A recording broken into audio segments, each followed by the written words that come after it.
welcome one and all to another magnificent Terran Tuesday. See, we got a few friends lining up to join us in the chat. Lily Fields, thank you for joining us out here. And we got Moral Officer Grand, always here to join the party. What is up, everybody? And it is warm down here. But luckily, our own Black Knight has chosen a magnificent subject for us to jump into momentarily. And hopefully, our own R8 Snow will be here shortly. But Black Knight, how you been? What's new? What's changed since the last time we hopped on for a good cast? What is up, my man? Well, that's work on my next Starshadder book is ongoing. I've written 2 new chapters. Significant progress has been made, and a lot more of the individual scenes from next chapters. Also, I was able to complete them, to wrap them up. And then I also was able to invest some time into writing a bit of like episodic flash fiction. Yes, flash fiction. And I focused a bit on the flash fiction in my spare time instead of poetry and haiku, because I'm unable to focus energy on writing it. So that's the scoop. Righteous. Hello, guys. Hey, Snow, how are you doing? We have had a week. Almost making today. We've actually got some storms coming into our area, but I saw the topic and I was like, at first I was like, I don't think I can handle it this week. It's been a bad week. It's been a really bad week. Yeah. And I'm not in the zone where the flood actually happens to our south and to our west. It's still close enough and it's personal enough to us just because we know people down there.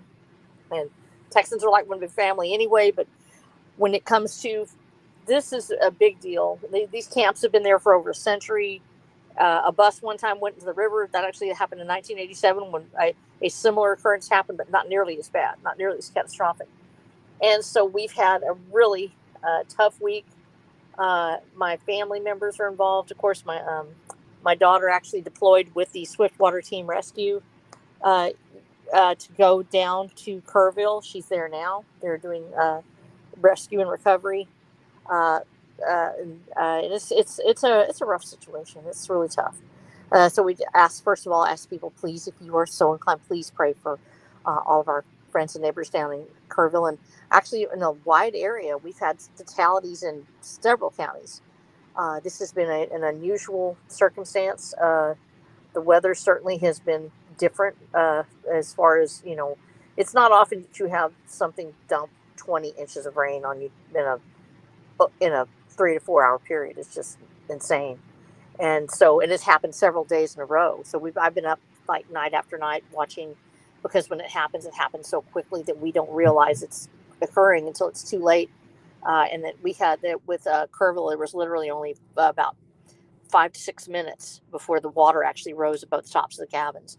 And so that kind of thing gives me nightmares because I'm the Sky Warrant coordinator for my county. That I'm not the star of the show. Actually, my spotters are the star of the show. I have spotters that go out and actually drive and chase down the storms and do my observations for me. And one of the things that they do, and they do it really well, that of course we do tornado spotting, which we have several key wins for us with our warning system, which I've been very proud of, because my people get down on the ground and they look for these things and they get the information to the National Weather Service. The National Weather Service gets that information back to us in the form of a warning for the whole county.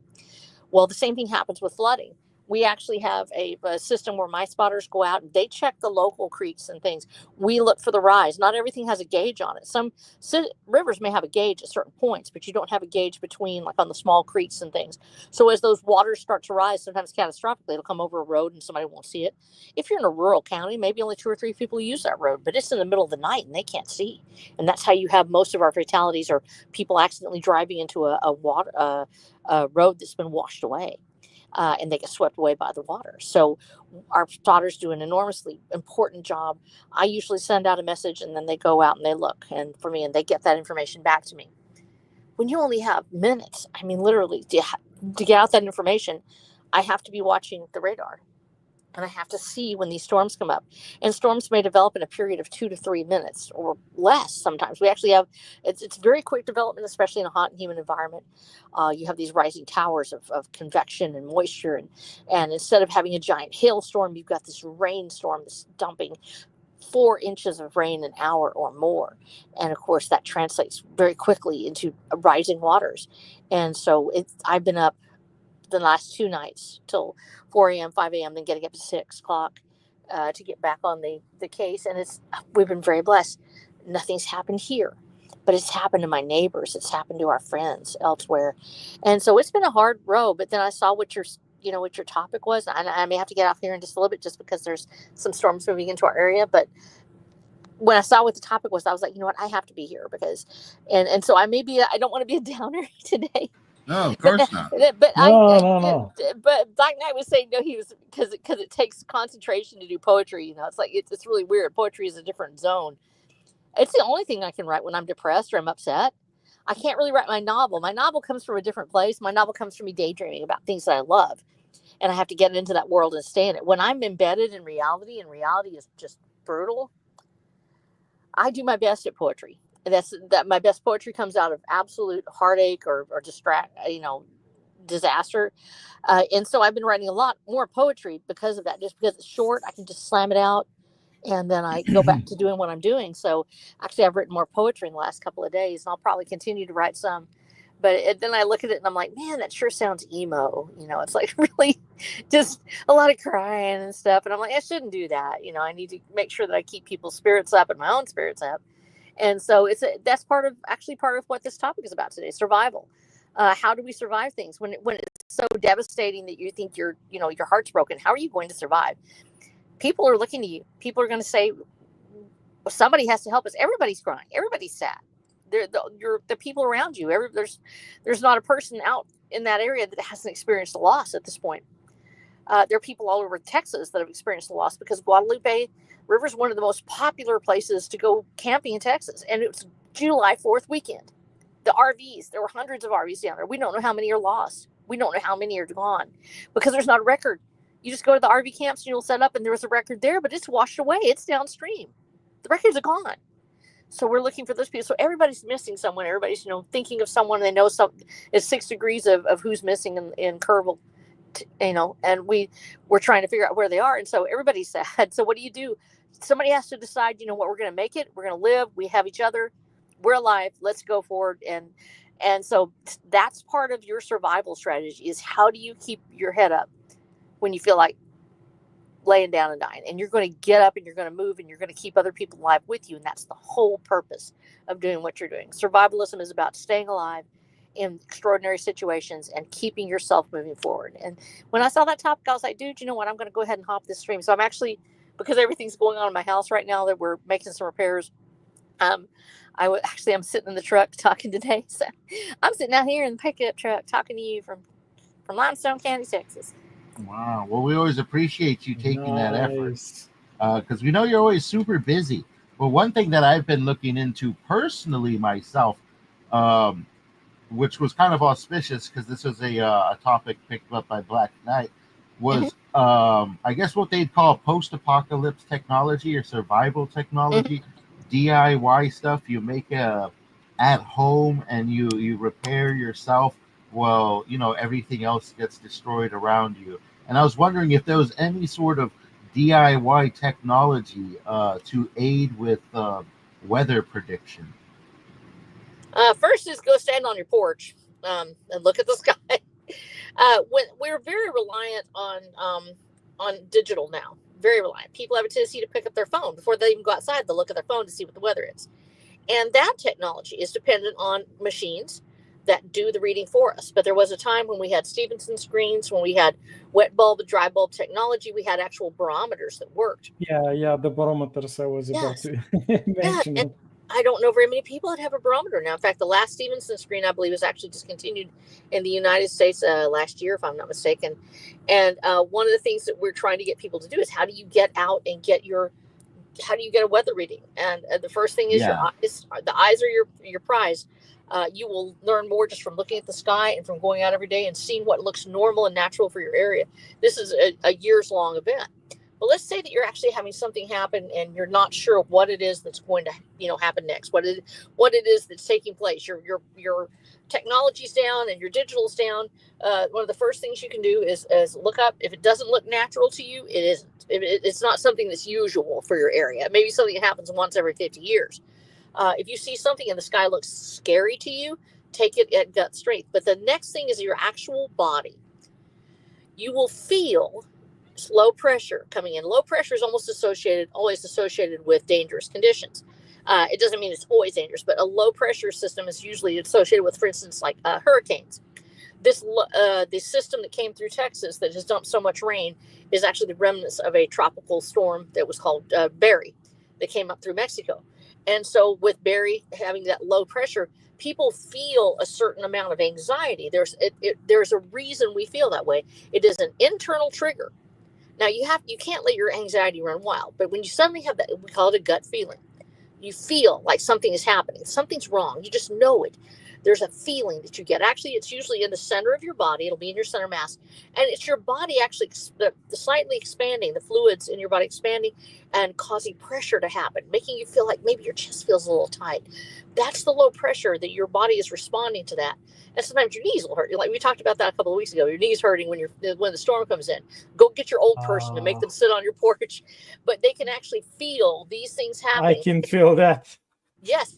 And so you have that ability to feel when something is wrong. You can smell ozone. That's very important. I don't want to have this ability. Mm-hmm. I want different needs.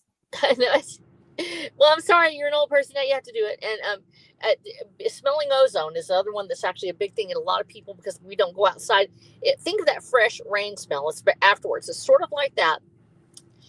You have to experience it. I challenge you not to go out in the middle of a lightning storm and just stand there, but open up your windows a little bit. Next time you have a lightning storm and it's in the distance, smell. There's a certain smell. It's called the smell of ozone, and it's hard to describe. It's a very fresh smell, but it has a definitive chemical edge to it.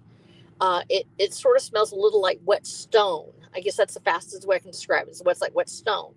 It's ozone. It's when lightning strikes or when there's a lot of electrical activity, you will smell this ozone smell. It smells like maybe rocks that are wet.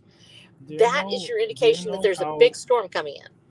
Do you know how my sergeant in the army called that ozone smell? What? The farts of the sky. What? It smells better than that. It smells better. I love the smell of ozone. I think it's a fantastic smell. Anything that's natural like that smells like disaster and crazy stuff certainly is fun. But that is we have to use all of our senses. We have to get back to what our ancestors did, and then predicting the weather is related more to seeing the sky the preceding 72 hours. And there really isn't a technology that takes this place. Now you can make wet bulb, dry bulb setups, and I can't say it right off the top of my head, but you actually wrap a bulb in a piece of wet, if it's in cotton, and it will tell you the wet bulb temperature, and that's how much moisture is in the air. The difference is between that and just a dry thermometer. But these are, once again, are pieces of equipment that we really don't have anymore because they were mercury thermometers that were glass that would sit in a holder, and they would be all like this. Yeah. And if anybody has one, I mean, it's hard to find them now because they're considered to be toxic, but they are your best gauge of temperature. When you can't find those things, how do you actually do it? Well, you have to go out and you have to create an analog for it. Typically, there's usually for most people, they just, you get to where you know what it is. Usually you'll have a stand. If you have a metal stand, you get a piece of metal, and you get to where you can actually touch it. You can tell how that it conveys temperature. So once again, if it gets really cold, never touch that temperature. Like when it's really cold, you don't touch that metal pole because your tongue will freeze it. It becomes a fast way to say how hot is it really today comparative to the actual relative humidity. It's sort of like a dry bulb temperature. So you can actually reach over and touch it, and you can say, okay, it feels hotter than I think it looks. So that means you've got a dry heat. If you're feeling really muggy and it still feels super hot, you've got a really high temperature and a high humidity. That means you're probably fixing to have some rain. Because anytime you have high temperature and high humidity, that one. The other one that people forget, when the night has a fever, it cries. When the temperature goes up at night, when you went to bed and it was maybe, end of the day and you're going, okay, it's a summer day, it should cool off here. If it doesn't cool off, if it gets warm at night, you're fixing to get a storm. The temperature rises and it will bring with it that convection. And when it does that, it's actually going to create a storm. And so always look for that when it's hot outside. There you go. That's all the stuff I've got for you right now. That's like off the top of my head. I'm sorry. And I just took up like 15 minutes telling you about really weird esoteric. No, it's not weird. Yeah, because those are the kind of things we'd have to go back to in a lot of ways. Yep. If you eliminate much. the use of electricity and manufactured parts in grocery stores, we'd have to rely heavily on all that stuff. You have to rely on shamans, pretty Yeah. much. Shamanism. In preparation for this, I read some of my past research notes, which I wrote for the Star Shutter books. And because I have few locations which are quite important in the entire storyline, story arcs of the crew, which are post-apocalyptic, and there people survive almost by the skin of their teeth. It's yes, sometimes even with leftover technology, because sometimes they do have technology, but the environment had changed so drastically after so many orbital bombardments and so many different kinds of weapons of mass destruction that have been utilized, that you can't. I mean, you can't trust your sensory equipment, like let's say a scanner, it's like sensor gear. You can't even. In some places, it won't even work. Your communication, it's like sometimes a much simpler and even like a primitive radio transmitter would work better than their high technology wireless communication. And let's say you have some specialized suit with internal breathing cycle, with added life support system. Well, it's going to work until it doesn't, because everything breaks. And what happens if you don't have the parts to fix it, or you're like some pampered, what was the word for the urbanites? Yeah. What if you are some pampered urbanite? Oh, well, then your nice suit is just going to become just dead weight, which is going to drag you down and use up your calories, your super precious calories from your survival rations, which you don't have an endless supply of. It will also make you sweat the water that you're drinking faster. And all of you know that we're talking about humans, but let's say like most creatures cannot survive without water like for more than a few days. I think for humans was like 3 days. Was it, James?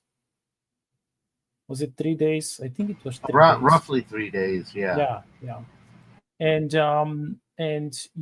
I read a lot about underground shelters, military shelters and civilian shelters, bunkers, pretty much, and especially for about the things they built during the First World War in the trench warfare, which was enormous endeavor. I do not know if you read about it or watched like documentaries.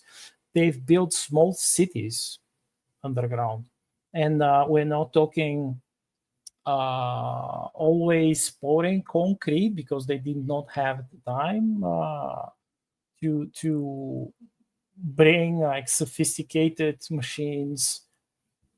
They had to build everything by muscle power and shovels and pickaxes and etc. So it was by the bucket and like small mining carts and such. So this was like old school mining technology, which they had to utilize all the survival methods and knowledge of the miners, the coal miners specifically, and the British. They recruited a lot of their coal miners, which they were perhaps some of the best in the world back then. And these people, they of course they had engineers, but mostly it was like grizzled old miners who were like, you and your yes, you know that you're going to calculate this and that, and you're going to draw me a nice plan on a piece of paper, but I tell you that it's going to fall apart. That's because they had gut feeling.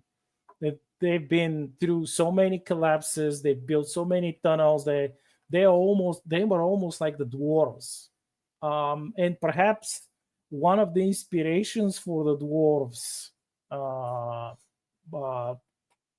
Tolkien were these like engineering units, which were basically coal miners, and people had to learn how to survive underground because yes, when you go underground, you are maybe safe from poison gas, you may be safe from the shelling, but the biome itself, the underground biome, it comes with different survival challenges. First and foremost, it's the air. It's the air. Because yes, we live above ground. In most cases, we have enough air. The air is like moderately clean. You have enough oxygen. But underground, in most cases, you do not have enough oxygen just like that. You have to do something about it. Then you have the water, which is seeping through the soil, and it doesn't matter how well you thought back then, at least, and in now too, how well you insulated your tunnels. The water might seep in and collapse, like burying alive thousands of people, which happened constantly. And of course, you have certain bugs which thrived underground, and then there were the rats, the rat problem, which it was exacerbated by the fact that in many of these, like they had to build many of these survival shelters, and sometimes they collapsed, and the rats they can dig through almost everything. And they had a way to scavenge some of these shelters because they're rats. That's their biome. That's where they survive. And they kind of spread. I think there were reports that there was a place where, they're not confirmed reports, but I found some that they discovered in one of these underground shelters. They discovered people sick of the bubonic plague somehow. Wow. Which was insane. And they claim that these people were sealed off. They were left to die. I'm not 100% sure, but that was war. It's quite possible. You know what happened during the First World War with the so-called Spanish flu and how many millions of people died. Yeah, I heard of that one. Yeah. So then there was the problem with the food because it's underground and it's high moisture environment, and you had mold. It's perfect environment for mold, and worst of all, black mold.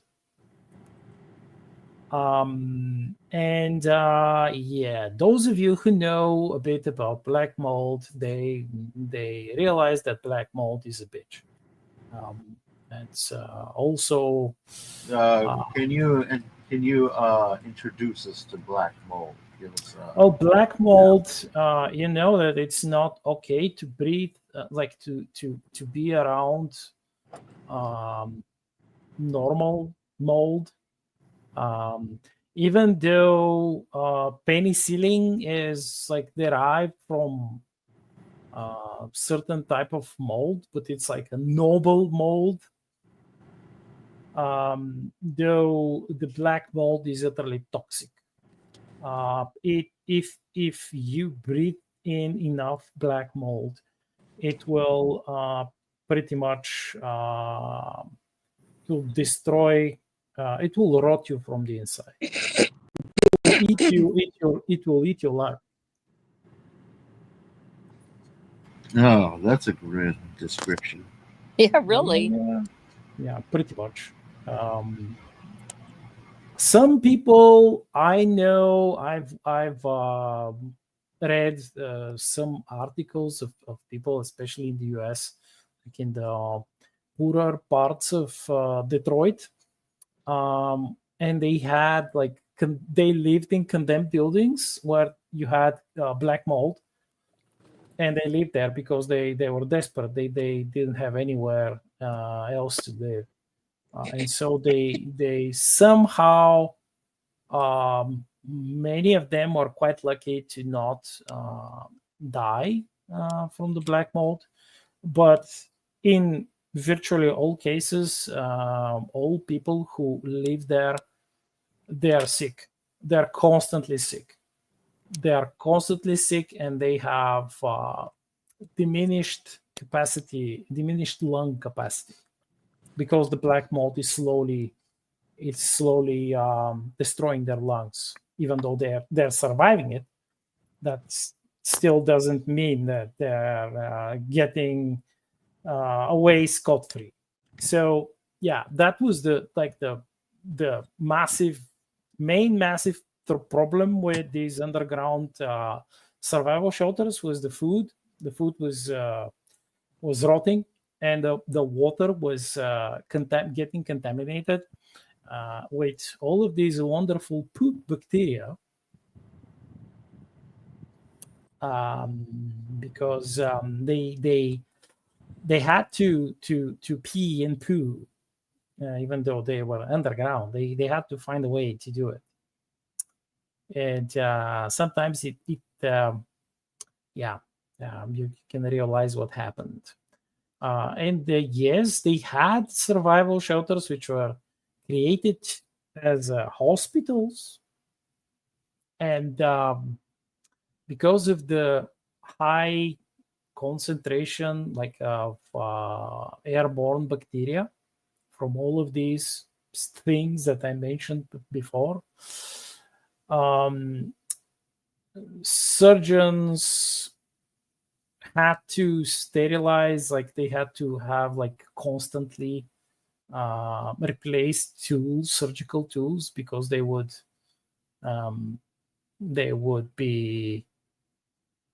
become contaminated, and they had to use extra alcohol and other things to try to, at least to some degree, sterilize the wounds while they're doing their job, which was not some of the soldiers back then. They would rather risk not staying in these shelters and just be up in the horror of the trenches, or some tent hospital, tent triage center, where the risk of being shelled was quite real, or bombed by airplanes, or poison gas. But they would rather be there than in these underground shelters, which coincidentally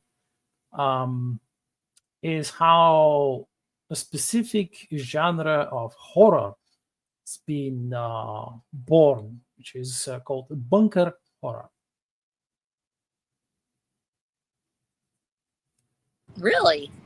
Oh, I yeah. think I've heard of bunker horror, at least seen a few, I guess, films that would fit that genre. I could definitely see why through that kind of terrible description. And I'm sparing you a lot of the gory details. Well, I think that part of the reason that this happens is because it depends on the environment you're in. They're actually, from antiquity, people have lived underground. And certainly there is something to be said for that in that particular survival technique of going underground, of sheltering yourself in a place where somebody can't find you in the cliff of a rock. And anybody who's played Minecraft knows you dig into the into the cliff to make yourself a little hole the first night you're playing. But we actually certainly have historical precedent, and most of it depends on once again the environment you're in.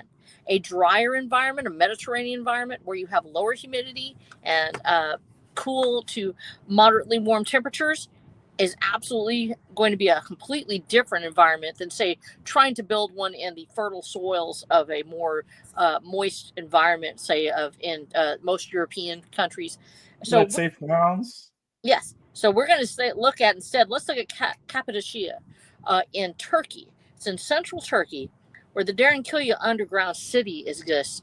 20,000 there at one time. Fantastic area of Turkey. My father visited it back in the 1970s. Wonderful people, beautiful area. Had the fairy chimneys of limestone and tufa that come up, and it does look like a fairy city, but underneath this is a real city. That was the chimneys for the air, so they could get air. Well, they were actually natural formations, but some of them were created as chimneys for the air. And one of the things that's necessary for any underground dwelling, certainly with mines and other things, is a ventilation shaft.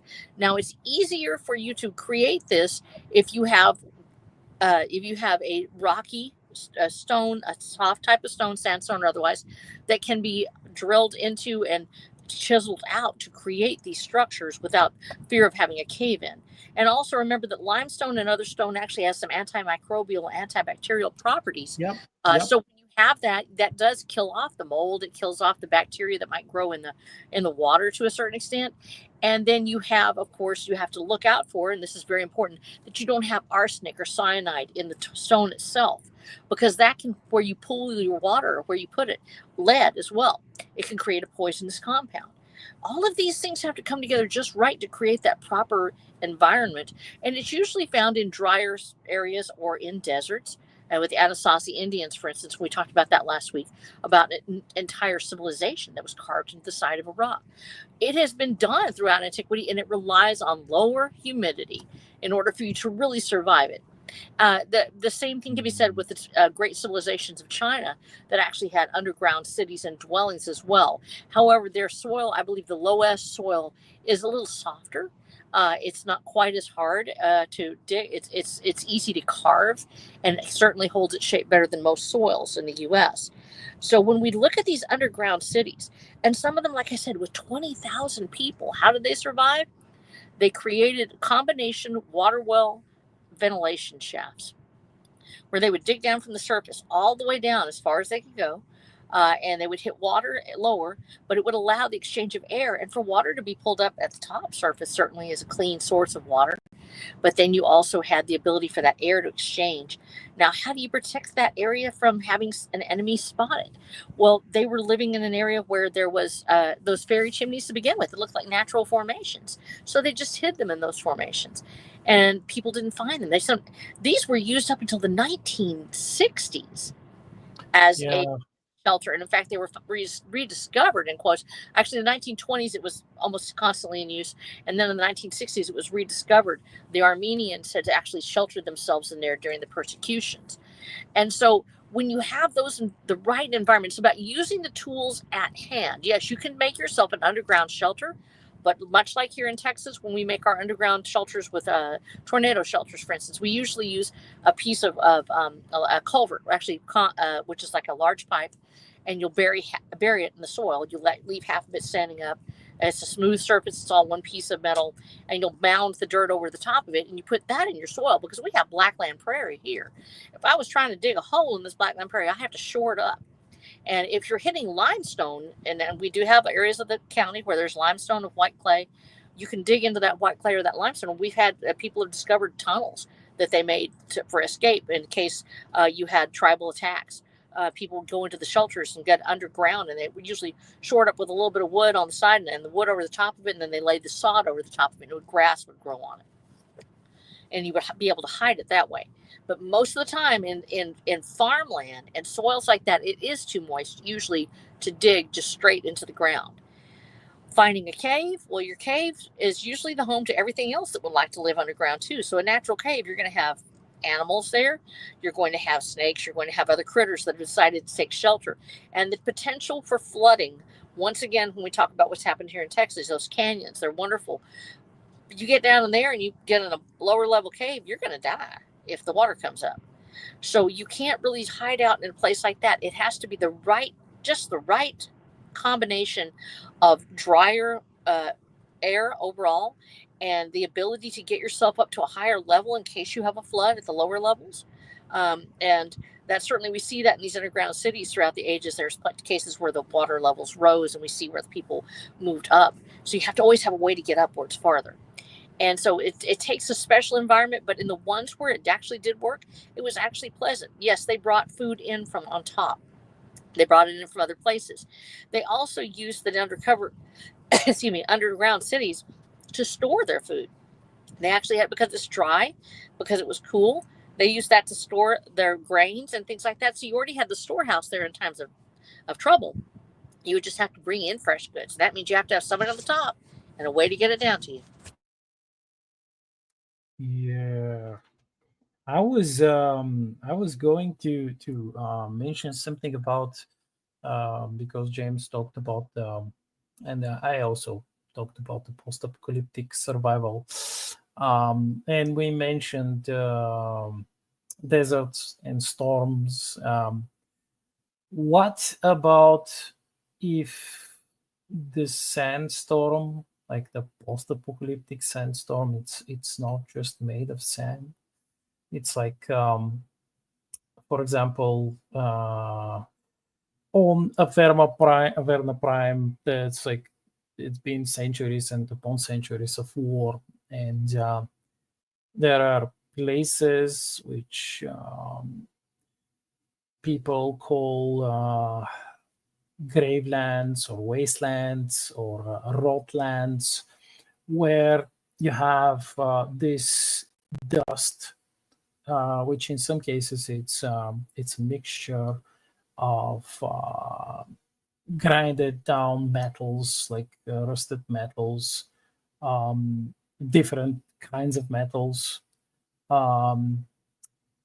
debris, all sorts of debris, some like electronics, finer electronics or other bits, and plastics also. It's not just like a natural sand. It's also almost like trash sand, trash dust. And of course, you have people dust in this dust.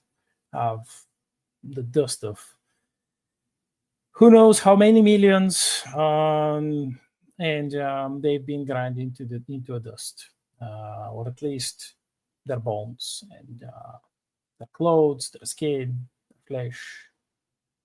So yeah, that's why I was going to ask James, what would, because you live and you know how the desert looks like.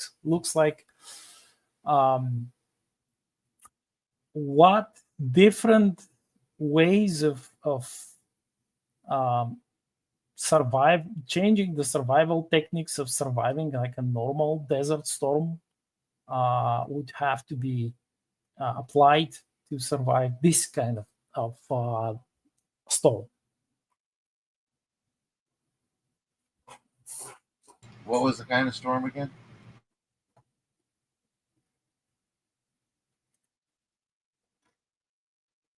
I think when he's talking about that big, the combination of the materials instead of just sand, and of course. Oh, okay, yeah, like with debris in it and all that. Well, that would definitely be more of like a cave situation, or depending, like where I live, most of the wind, depending on time of the year, comes from a single direction. So, if you predict a storm like that is on the way, you'd want to definitely find some sort of structure that would block that oncoming wind. And caves, I think, would be the best. Just get inside a rock or underneath some rocks, because there are some big canyons out here that can shelter you from such storms. For a lot of our Iraq War veterans, they actually talk about the haboobs, which are the sandstorms. And sand, if you remember, silica. It's what we use to sandblast things. It's how we strip metal of paint. It can get pretty rough, and people have actually been flayed by sandstorms, especially when they get up in the 90-mile-an-hour range. You have these huge. The only thing you can do is what the desert people do. Let's go back to our ancestors and see what they do with the nomads, and they would literally get on the ground, lie down, wrap themselves in. The reason they wore what they wore, the large sheets and the head wraps, things like that. Lie down and lay it over them, and then pin it under yourself. So the sand would go over you, but it might actually bury you as well. And so you get down, get yourself, like I said, behind a shelter of some kind, any kind of rock or anything you could find, and put yourself down behind that shelter. Now, what happens when you have those pieces of the sand of centuries from industrial things, from carbide and other materials that have metal, metals and metal too. In Watcher the Dam, we kind of talk about this because we have a lot of elements that were created to break down over time in the landfills. And so plastics and certain carbonite materials were designed to deliberately break down in sunlight so they would be able to be recycled or not take up space. As a result, they create these tarmacs that are filled with glittering shards of what's left of basically industrial glasses and plastics and carbide alloys. And they're very dangerous because, first of all, even if there's not a sandstorm, you're crossing it's an unnatural surface that is very sharp. And anybody who's ever done rock climbing, when you come up on scree, where it's the fields of gravel that are very sharp, sometimes you don't try to usually climb there. You don't try to walk through it as much, especially when it's a finer, sharper scree. It basically creates a scree. And so if we have those industrial areas where especially now that we've had some things that are meant to break down, anything that's useful like a car or You can find this out when you're using tubs nowadays. Let's say that you get a Sterilite tub that you use for storage. You try to store something in it now, it breaks down within a matter of years. Anything made of plastic in the United States will break down very quickly, especially when exposed to sunlight. So those things are going to turn into a type of sand. They're going to break down into a type of material which could be picked up. So it's certainly plausible that you would have this blowing storm of shards of glittering metal and pieces of dust that are, perhaps sharper than normal. Most of us here in the U.S., when we think of dust storms, we think of the ones in the Midwest, and certainly they're terrible. They're usually created from the soil of the farmland, so it's a different type of storm than when you actually have a sandstorm with those sharp objects in it. Even as tiny and minuscule as they are, there's a different feel to it. The dust itself gets in your lungs. There's the other thing you have to think about, that you're trying to breathe. And so you have to have something to cover your face. You have to have something that's usually wet down, so it will provide sort of capture that moist and keep it off your face. And once again, we go back to the Bedouin culture. Look at Bedouin culture from pre-1960, when they were still roaming and still traveling the old ancient ways of the Sahara Desert, which we talked about at that point. They wore it for a reason. You don't expose your skin to the sun. They wore light-colored clothing. They wore a headdress. They would always wear something to cover their face, so you could immediately cover your mouth to protect it from dust.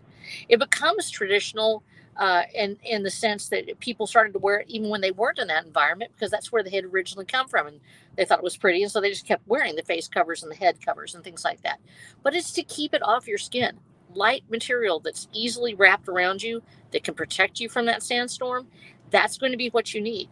And when you're in that environment where the wind and the sun work together to pretty much roast you alive or take off your skin through a sunstorm, you're going to want to protect yourself. Matching your physical surroundings to the environment in which you are in requires you to go back and look at the people who lived there prior to your technology. For us in the Americas, it means we have to go back to the way the Native Americans lived here on this plane. How did they live? What type of shape of houses did they have? How did they survive those storms? How did they survive that wind like you're talking about, where you have a dust storm come up or a sandstorm come up? They survived it by having their houses made round. There were not a flat surface that could be easily pushed over. The Wichita Indians actually made a rounded hut from willows that were willow poles that were stuck in the ground. They bent them over and tied them in the center as in a big circle, creating a round shelter. And then they actually put the bark and everything around it and pinned it to those willow poles to create that shelter that would not have a flat surface that could be easily pushed over by the wind. It was also easily put back up. If there really did come a big blow and it took down everything, they were able to put it back up quickly.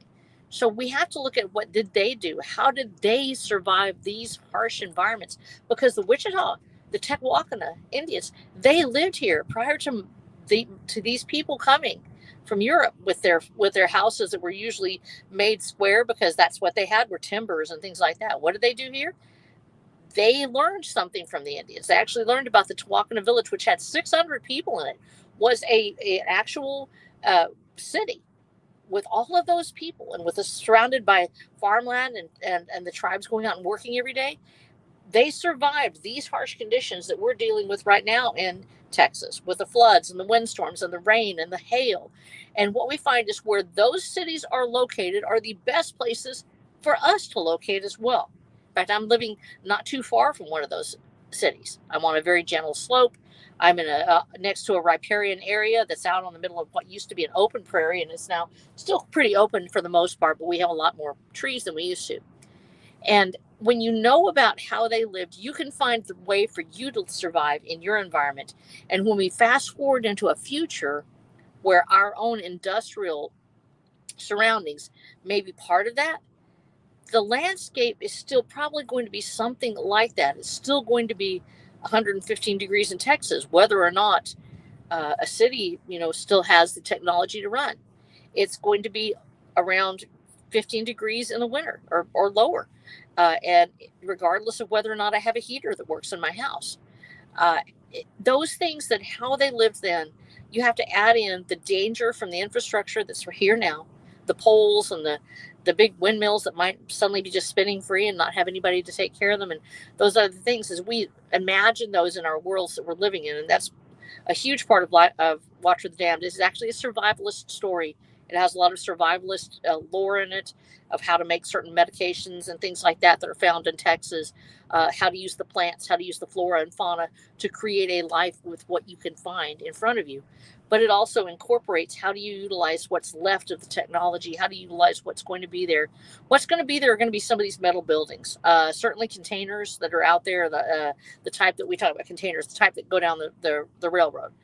Those container buildings, those things are going to still be there. The stick-built buildings are going to be falling down. We call them stick-built. It's ones where you're doing 2x4s that are nailed together, and then they have the insulation and stiffening agents put in there to help hold up the wall. They're probably going to be gone because the wind's going to take them out. But things that are made of metal, things that have a rounded top on them, things that are made of stone, they probably will survive for at least 50 to 100 years before they start to break down completely. And that's going to be part of your environment. It's going to be what's left. What do you have out there that you can take from it and create a new world with it? How do you survive? You look at what's around you. You remember what the people did before your people came. And then you remember that you have more because you've got these new materials around you. Anytime we have a disaster, like what's happening now on the Guadalupe, or if it happens in Joplin, Missouri, when the tornadoes come through, you have materials that are available. You just may not have a way to use them. You have to learn how you could use a panel of metal if you don't have a way to drill a hole in it. You'd have to learn how do you manage to mold and create these any kind of material like that. We think, oh gee, it's a panel of metal. That's great. I'm going to use it. How are you going to drive your nail through it if it's too thick? Concrete is fantastic. How are you going to use it if you don't have the technology to fasten something to it? And that's why we keep going back to wood, because we can hammer something into it. It's a little bit softer. We can use it. Learning how to live in a post-technological world may happen to all of us on a small scale. If we have a natural disaster occur like what's happened in Texas right now, when you step outside your house and it's 6:30 in the morning and the rain's still coming down, but your roof is gone and there's just devastation all around you, how are you going to protect your family and yourself?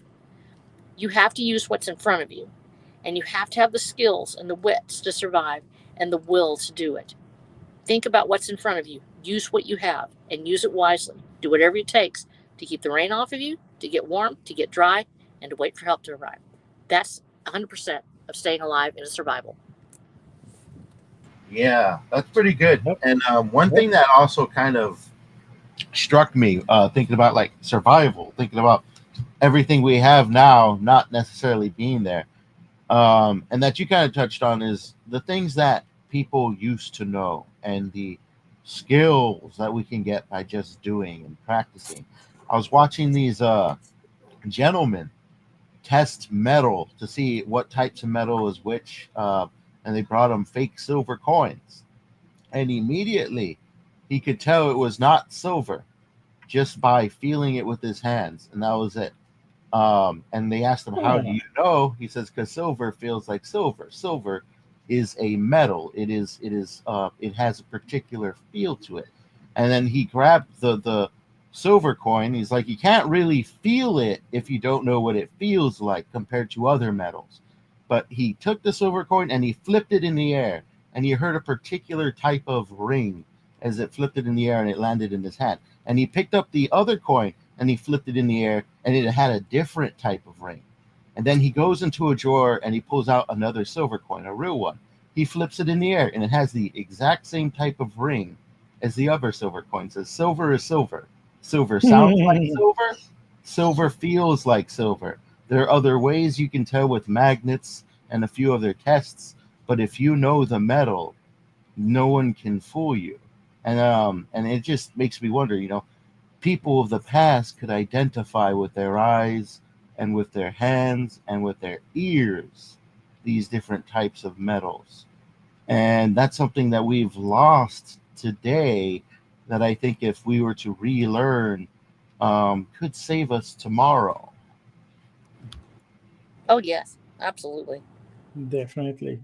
And we can also use the old knowledge in new areas. Let's say, for example, like surviving in space,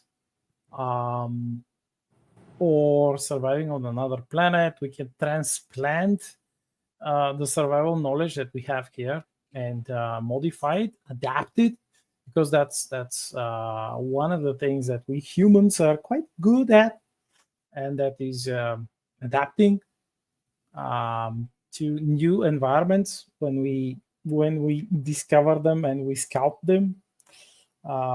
We explore them. It's perhaps why some people love exploring so much, because they want to, let's say, not just acquire new knowledge, but evolve their current knowledge and understanding, and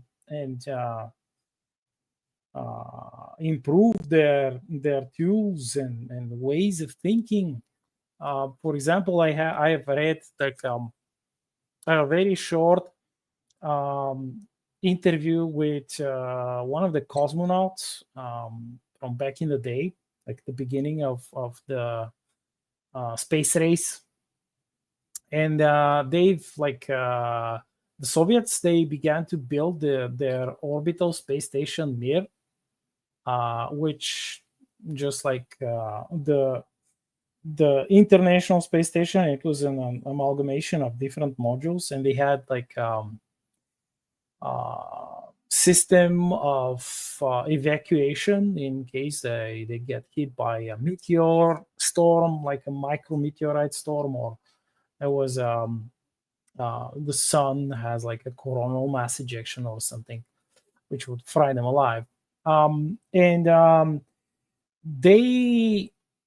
There was an accident where there was a fire, and in space, this is it's perhaps one of just like on a ship at sea, fire is a horrible accident. It's perhaps even doubly so in space.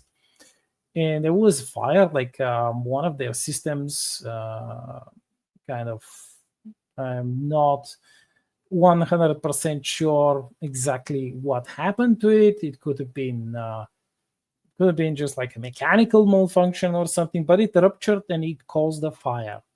And how one of these cosmonauts managed to douse the fire was they had in the different module that was like a science module. I mean, most of their modules were science modules, but in one of these, they had like a special ant terrarium, which they would study the ants, like how would the ants live in this gravity and this different atmospheric pressure and so on and so such. And he just grabbed the terrarium and just smashed it over the fire. And yes, the dust after this, the dust like flew everywhere, and it contaminated this part of their station, but it instantly doused the fire. And potentially they could have experienced like an explosion, like a bigger explosion of one of their oxygen tanks. And if that would have happened, like probably they would have died.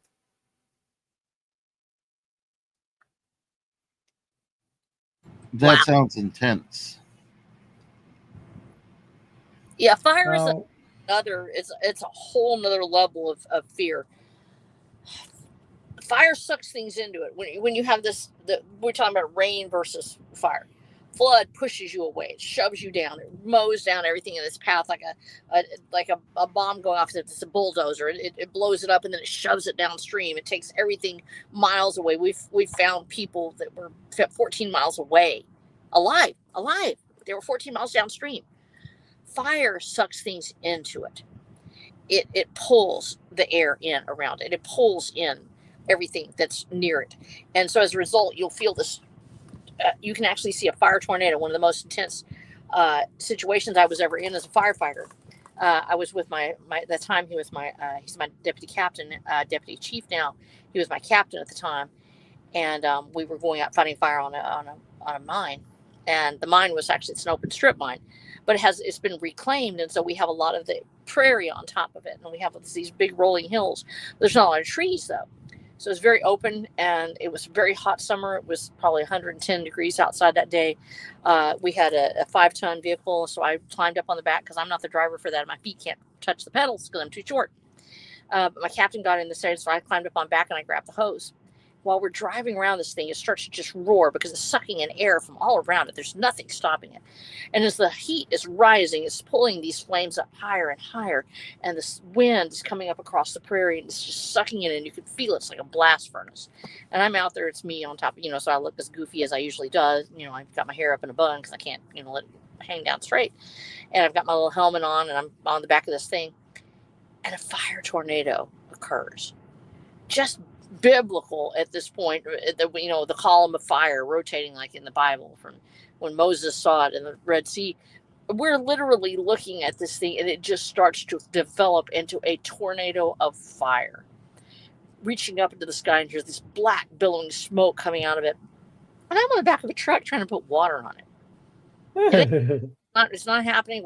I'm several hundred yards from it, because the outer edges of this, it's like instead of you having this fire tornado coming out of the sky, it's coming out from this cloud of fire across the prairie. So there's this large area on fire, I'd say probably 1 square mile, and then this giant tornado of fire is just shooting up into the the sky. And there is, you can feel it sucking everything in around it. It is a force, and we don't think of heat as being that kind of force. We think of it as beating down on us or pushing us away or drying us out. But it actually pulls it in, and it creates this incredible picture of the true nature of elemental fire. And when you're trying to survive those kind of conditions, especially, and once again, fire is known usually in the prairies. It's where we look for. It used to be common to have a prairie fire, the wildfires that would come through, and they would burn off everything.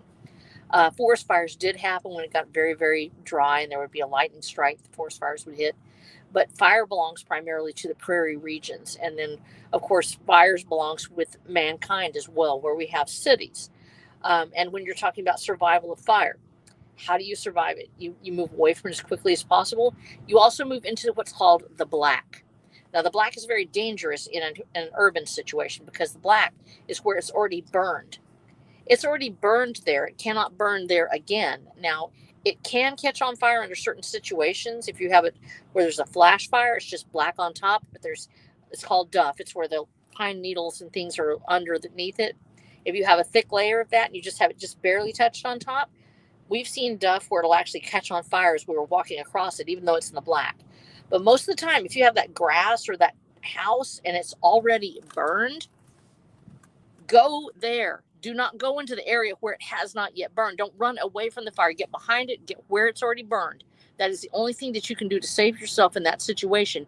But you have to be careful, because you're talking here about buildings that have burned. They're potentially dangerous. They're going to have pieces that are falling out and other things. So you go to those streets where the yards are already gone. You go where there's already something that has burned off, and it may be smoking a little bit, but you get in that short grass area or on that road. That fire is not going to be as much of a threat there. It may still be, because there may be something coming back through. But if you can get in the middle of what's called the black, stay out from under a structure, stay away from any trees, because they can be damaged and they can fall on you, but stay in the black. Same thing applies to countryside. Get in the black. That's what we tell our firefighters to do. We try to get into the black when we're fighting dangerous fires. Can't always do it, because sometimes the fire is coming towards a house and we have to come between it and the fire. We have to move in between. We usually plow a fire line at that point. You have to get the soil churned up so that way it maybe can stop the progression of fire. Usually it has to be 8 to 32 feet, sometimes longer if you have wind. But when you are in a dangerous situation and you don't have time to take care of yourself, or get into the black, go where the fire has already burned and get out of the way, because wherever there is fuel, it is going to burn you. You have to get away from the fuel. If you see green, if you see dry, if you see trees that have not yet been burned and grass that's dry and it's not yet been burned, get away from that area. See if you can get to where the fire has already burned and get in that zone. That will help you stay out of the danger zone, which is ahead of the fire and into the green. No, that's sound advice. The more we know. Yeah, definitely good advice there. Hopefully, I never have to use it. But you could definitely use it in a piece of literature. That's for sure. Much like exploring metals, I also looked into modern day silver coins that people purchase and stuff, and how that in itself may be one of the final types of currency before everything just kind of evaporates. Because these metals are precious today, they're going to be precious tomorrow. And there's a lot you can do with them as well, because some metals are conductible and things of that nature. So just having that type of knowledge, the type of rudimentary technology you can put together is fascinating. And I myself will be going down that road and experimenting with a bunch of little different types of things, just seeing what I could create over time, primarily for fun, but also for knowledge sake, and I could use it in various forms of literature, because like I said, just the use of various chemicals, metals, and plants out there can really revolutionize a survival experience, if you will, because all of it in itself is technology. This is one thing I was thinking about not too long ago, is how technology is not just that for which runs on electricity and is made in the factory somewhere with prepared parts, but what technology is these things that we make out of other things to help us along the way. And there's a lot of primitive technology that we can make out of bare bones things to really help us survive. For instance, a really cool type of technology I saw that you could make just with a handful of big flat stones is your own little outdoor homemade oven, which I've haven't done yet, but definitely want to try. And then also different types of reutilizing nature, like when you take a what I think they call it a pineapple cactus, you can take. Nice. Sorry, what was that, Snow? That's nice. Yeah, and you just kind of take this round portion of a cactus. Of course, you got to be very careful with it because there's a lot of prickly parts, and what most people don't know is there's itty bitty little microscopic needles on it that will stick to you. So you got to be very careful when removing this. But you grab it and you take it and you put it over a fire, which gets rid of most of the tiny needles. You pluck out all of the big needles, and then you cut it in half, or not in half, but like everybody kind of knows is the shape of a cactus. You cut off a piece of it. You cut off sort of like near 3/4 of it, and you put a split down the middle, and you can take a rock or a little piece of wood and stick it right there, and you could actually use that as a bowl or to scoop water, as a little water pouch. And it's a very good little container there. And you can purify water by taking a hot stone from your fire and just putting it inside your homemade water pouch and watching the water boil.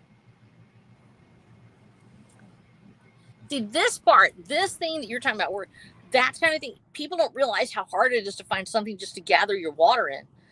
When you can't think, we're going to get a rusty can. How many things have you ever picked up that have a hole in it? It is, and well, I mean, they grow on trees. These rusty cans, they're everywhere. Well, it's a little bit different if you're in an urban environment. You might be able to find a tub. Chances are it's going to be dirty. You're going to have to clean it somehow. You're going to have to get it. How do you do that? you got to find a little sand.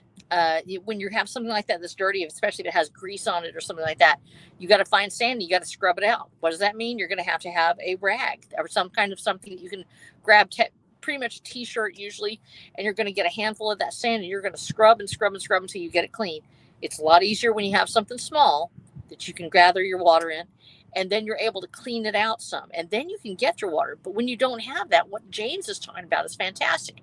And once again, it goes back to, what did the locals do? What did those local tribes do? What did the older people do? How did they do it when they didn't have anything? Out here, if you're lucky, you have gourds.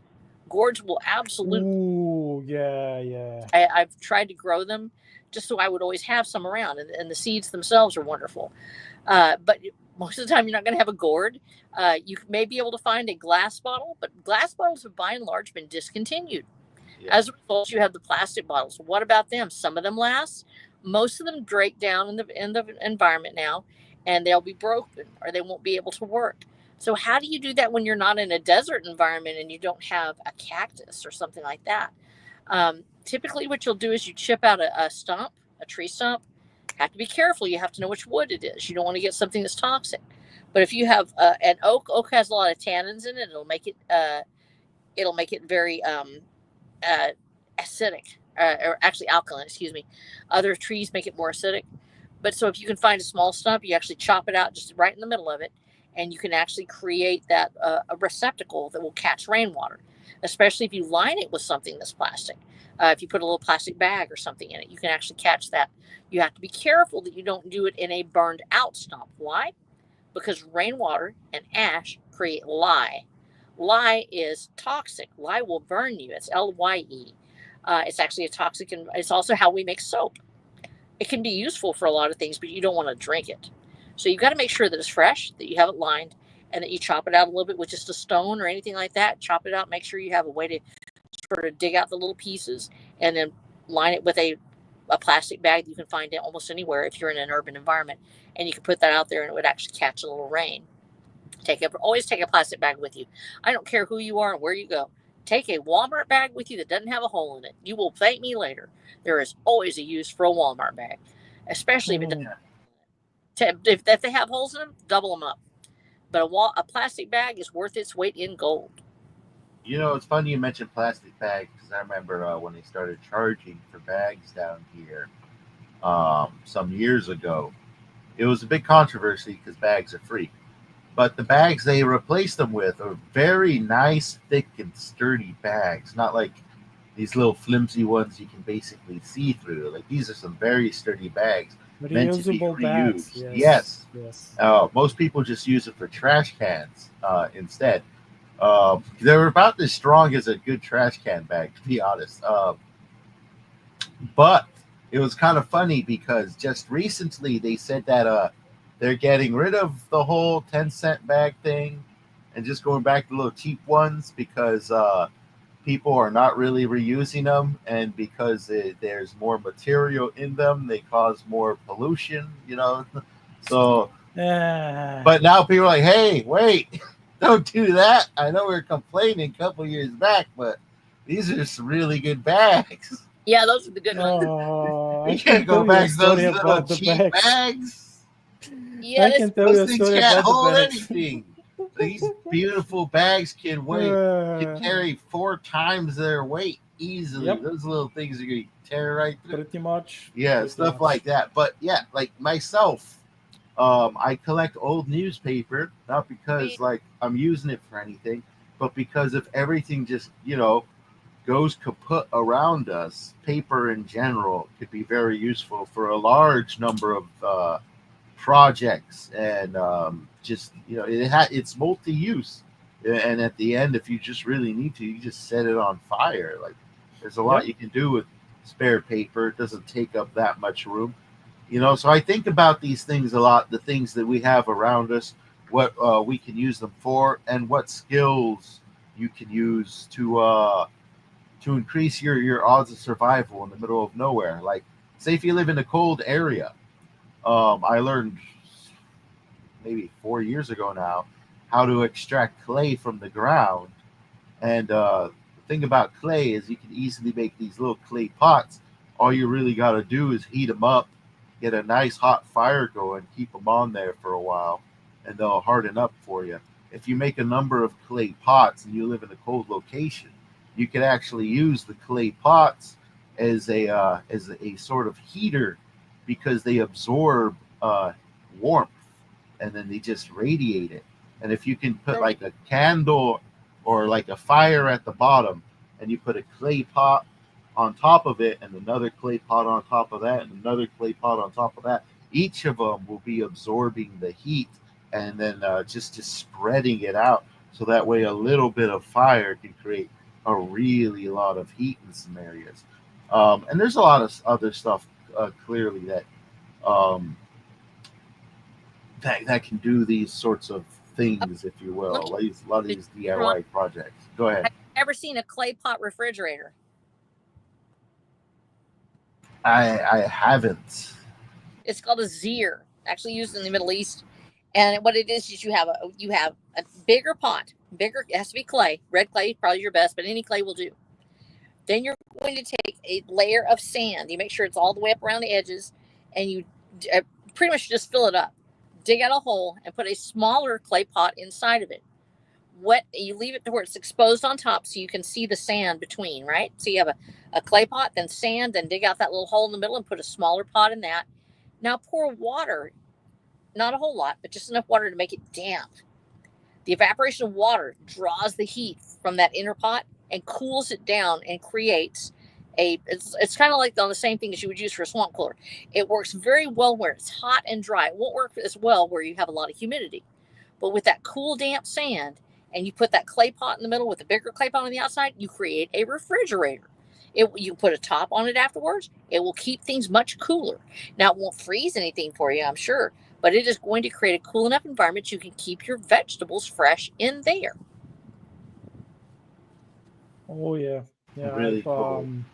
I've watched the documentary and read a book about the AC, the ancient AC they had in the Middle East, where they built these towers, and they had a specific style of building with an open yard with a small pool. And these towers, they, like all of these buildings, they had two towers, and the air would circulate there, and it would just draw away the heat from the home as a whole. Yeah, but I remember they actually call it a cracker house in Florida. No, for real, they were called Florida crackers. And what it had a tower, basically like you're talking about, in the middle of the very center of the building. It comes off the roof, much like a minaret, and it's 4 little sides, and it's called a monitor. So you have that up at the very top, and it has a little window on each side. Now you try to open up just one of those windows if you can. They'll have like a little crank or something at the bottom. But you can also make this to where it won't catch this much rain if you do it right with it'll have a big roof over the top of it. So it keeps the sun out. And it keeps the rain out of these little open windows. And usually they'll have like slats on it, like louvers, or maybe a screen. Now at the bottom, you have to have you can't have all the windows wide open. It doesn't create enough pressure. You have to create negative pressure. So you have a narrow opening at the bottom. Now in the Middle East, or where they didn't have glass windows, they would have just a slot. Just above the floor, it would have a little bit of a lip there, so you wouldn't allow bugs and rats or things in. You would have it set up just the right way. It would have a slot, and that would allow this little narrow strip of air to be sucked in and to be sucked out of the top of this minaret. And that creates the negative pressure. And when the wind blows across it at the top of that house, above everything else, it pulls that air through and creates that current that you're talking about. And that can be actually replicated in houses here. When you have a high ceiling, that's why the older houses had a high ceiling. Usually on the second floor, they would open up a window.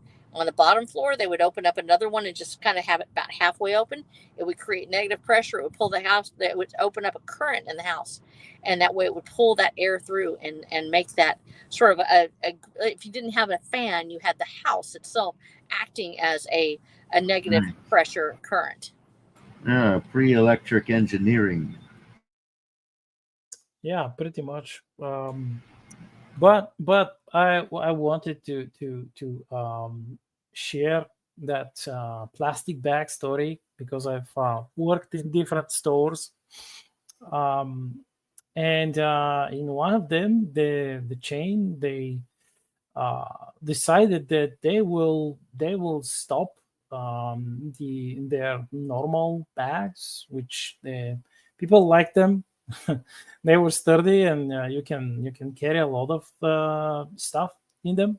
And they would go like full eco-friendly route, and they would have these like flimsy, pathetic plastic bags made of so-called recycled plastic. And these would like they I mean, they were smaller to begin with, and of course they weren't sturdy, and people would complain because they would fill them with their groceries, and the bag would rip. And then, of course, people were forced to grab not just one bag; they were forced to grab two or three, or risk Yeah, having their double bag grocery. it. Yeah, yeah, exactly. And the solution, the genius solution, was at first to offer reusable um, bags, like much bigger bags, made of some natural material, like I think they were like fabric, some fabric, but these were like really expensive, and people complain, people complain, and finally they said, like, fuck this eco bullshit. We're going to like we're polluting much more like this. We'll just go back we'll just Regular go old back to bags. the old bags. So, James, it's exactly the same. It's the Yeah, same. yeah. You know, can't force things on people. At least not that way. But we got less than 10 minutes to go. So let's go ahead and get some final thoughts in and where people can find you. We'll start off with RH Snow. Hi. Just once again, it's been a tough week in Texas. First, I'm going to ask for your prayers. You can find me on watchofthedam.com, where I have my books and everything. But this week, I'm going to be asking you to, and you find me on Substack. Please pray for the people of Texas. Pray for our people down, and especially to our south and west. We just heard a on a press conference that there are at least there's 109 dead, and there are at least 161 people still missing. And so that's a lot of people. That is a lot more than I was actually expecting. And we still don't know exactly how many there are, because nobody knows how many people were down on the river and just in their RVs, because it was the holiday weekend. So please be praying for our people. I pray special prayers for my daughter, who is a firefighter and a first responder and a swiftwater rescue person who is on scene, and she is doing the searches for the bodies. So, and for pray that there may be life left.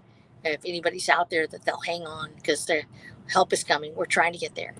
And so please just do that for me this week, if you would, please. And we love you guys, every one of you. I know that you're out there, and we love you all. And if you're listening to this in the future, just thank you so much for tuning in to us each week. We love you. You make a difference in our lives, because you listen to us talk, and you let us have a chance to talk to each other. And that's an amazing thing. Especially in times of trouble, we turn to our friends. And that's what I consider James and Black Knight. They're my friends. And I needed y'all this week. Thank you. I really appreciate it. Anytime. We always need you as Yeah. well. You're always a welcome here. You're a boon to the podcast. But Black Knight, how are you doing, man? Well, I would say that if you are a young man or a young woman, ask your elders. If you don't have any elders left among the living, ask your neighbors. You might be surprised how many useful and interesting survival skills you could learn. Even cooking. I mean, cooking is perhaps on top of the survival skill lists in most books about survival. So please do that. Ask the old people before they're gone. Before you lose priceless knowledge. Well, as for where you can find me on Substack, the Black Knight, Substack.com, where you can read my newest stories and poems, or you can go to Amazon and buy all of the books in the Star Shutter series, which so far 7 out of 10. And my 2 story collections, the anthologies, A Mandate of Sword and Railgun, and the second one, The Blood of Tyrants, and of course my relatively new shallow fantasy book, Lord of Bones. And indeed, grab a book. Support your favorite indie authors and creators. I'm not advocating for you to only buy our books and enjoy our content. Just find something which is good for you and is reinvigorating your mind and feeding your spirit. Indeed. In fact, I'll give homework to our panelists here. Next week, bring something to share and read to the panel, because I think that'd be very cool. Something within reason, Don't go all out. Bring in 2 chapters of a book, 2 paragraphs. It's fine. Something nice that reinvigorates your spirit, gives you some hope, and something that just you find generally inspiring. It'll be good to hear. But with that said, thank you all for joining us. Have a wonderful rest of your day. We are going to head out now and hopefully cool off, because it is hot over here. It is hectic over there. And it's about that time, everybody. So bye-bye now. Have yourself a good one.